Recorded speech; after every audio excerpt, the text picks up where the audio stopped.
Hello everyone, welcome back tayo mga idol sa ating YouTube channel, Bagong Pilipinas, Old Queen TV. So mga idol, kung kayo ay baguhan pa lang po sa aking YouTube channel, kayo po ay nais kong anyayahan mag-subscribe, paki-like at pakipindot ang notification bell para lagi tayong updated sa ating mga ginagawang video tungkol sa mga lumang barya mga idol. So mga idol, ang ating topic ngayon ay ating pag-uusapan ang halaga ng barya na makikita nyo ngayon mga idol, no? So abangan nyo mga idol kung magkano po ang price sa coins na ito mga idol. Baka mayroon kang hawak na ganitong uri ng coins mga idol, pakinggan mong maigi. At una sa lahat, ang mga old collectors po dyan at new collectors, no, sa mga old coins, thank you so much sa panonood ninyo sa aking YouTube channel, and higit sa lahat po ay shout out sa inyong lahat. At huwag sanang ninyong kalimutan na mag-subscribe, pa-like at pakipindot ang notification bell mga idol, no? Dahil ang ating pag-uusapan ay ang topic po sa bariyang ito na kung saan ay mataas po ang kanyang value nito mga idol. Kaya nga makinig maigi mga idol, dahil doon mga idol sa bariyang ito ay 1967 Malaysian 50 cents.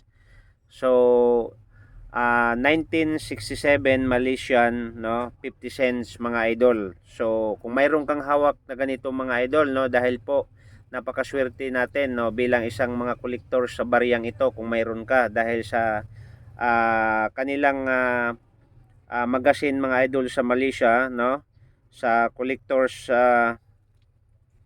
stars na nakalagay po doon mga idol ay sabi dito, collectors proud owner of 50 cent first issue pieces minted between 1967 at saka 1969. Dahil po itong barya na to mga idol ay napaka very expensive po, no, napakamahal itong barya na to. Baka isa ka sa may hawak po nito, ingatan niyo mga idol itong barya na to, dahil po hinahanap po ito ngayon ng mga iba't ibang collectors, no? Sa mga new collectors, kung mayroon kang ganitong uri ng barya, silipin mo mga idol doon sa Google, no? Baka mayroon kang ganitong uri. So taas na po ang kanyang value, no? So very proud tayo mga idol, isa na po ako diyan sa may hawak nito. So proud po ako na mayroon po kong hawak na ganitong uri ng barya na hinahanap pala to ngayon mga idol sa mga iba't ibang collectors, no? Okay, so sabi doon mga idol sa news nila mga idol sa stars, no?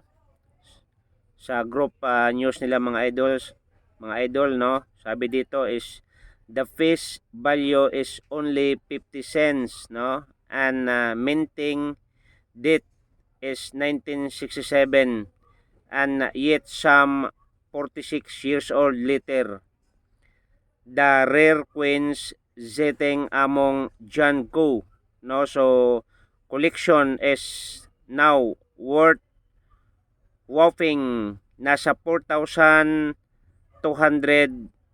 over pataas mga idol, no, ang price nito mga idol, itong bariyang ito, no?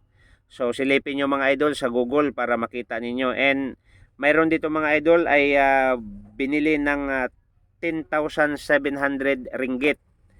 At doon mga idol, mayroong bumili mga idol dito sa price ng coins na to.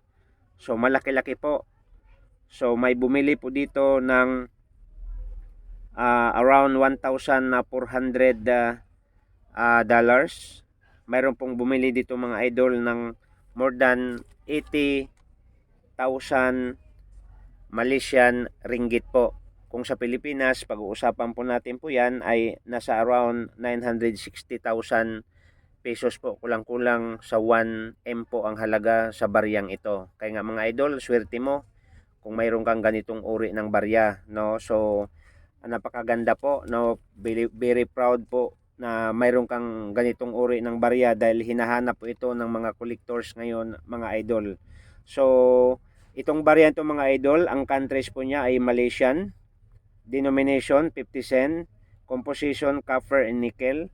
Year po niya ay 1967 hanggang 1969 lang po, no? Ang ginawa po dito is nasa 15,000 mintage. And mayroong prop dito mga idol, nasa 500 lang po. 500 mintage lang po ang nagawa. Baka isa ka sa may hawak sa ganitong uri ng queens. And ang kanyang weight po is 9.4 grams. Ang diameter po niya ay 27.8 mm. Ang thickness po is 2.1 mm. So yan po mga idol. At sa Pilipinas mga idol, binibili po ito ng 537, 5,611. No, yan po. At ang bilihan po dito sa atin sa Pilipinas. So mga idol, ulitin ko, maraming salamat sa panonood sa ating YouTube channel, Bagong Pilipinas, Old Queen TV. So suportahan nyo mga idol ang susunod nating video. Thank you so much and God bless you po. See you the next video.